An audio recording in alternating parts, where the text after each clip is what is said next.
केंद्रीय राज्यमंत्री रक्षा खडसेंच्या मुलीची छेड काढली। मुक्ताईनगर यात्रेदरम्यानचा प्रकार, 5 जणांवर गुन्हा दाखल। एकनाथ शिंदेंनी पहाटे 4 वाजता शहांना भेटून देवेंद्र फडणवीसांची तक्रार केली। 22 फेब्रुवारी पुण्यात झालेल्या भेटीबाबत संजय राऊतांचा मोठा दावा।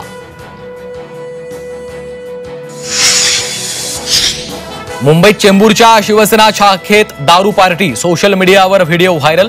विरोधकांची टीका, तर झी 24 तास या व्हिडिओची पुष्टी करत नाही।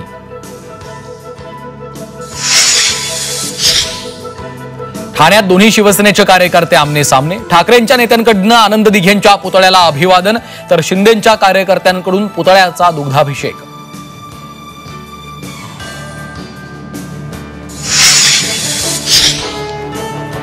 सत्ताधाऱ्यांचं विरोधकांना चहापान कार्यक्रमाचं निमंत्रण, तर सत्ताधारी सापत्न वागणूक देत असल्याचा आरोप करत विरोधकांचा चहापानावर बहिष्कार।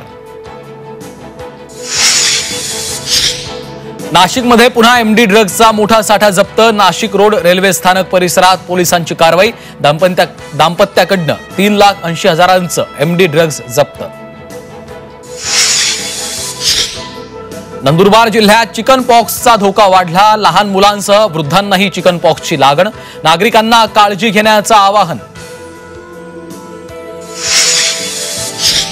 वाशिमच्या कारंजा तालुक्यातील खेरडात बर्ड फ्लू। पोल्ट्री फार्ममध्ये 6,831 कोंबड्यांचा बर्ड फ्लूमुळे मृत्यू। रणजीच्या अंतिम सामन्यात विदर्भ संघाची केरळवर सहज मात। फलंदाज दानिश मालेवारची मोलाची कामगिरी, तर गोलंदाज हर्ष दुबेचे हंगामात सर्वाधिक 69 बळी। तिसऱ्यांदा विदर्भानं पटकावलं रणजी विजेतेपद। चालत्या वाहनातून होणार वीज निर्मिती। नागपूर विद्यापीठाच्या प्राध्यापकांचं संशोधनासाठी आंतरराष्ट्रीय पेटंट मिळवलं।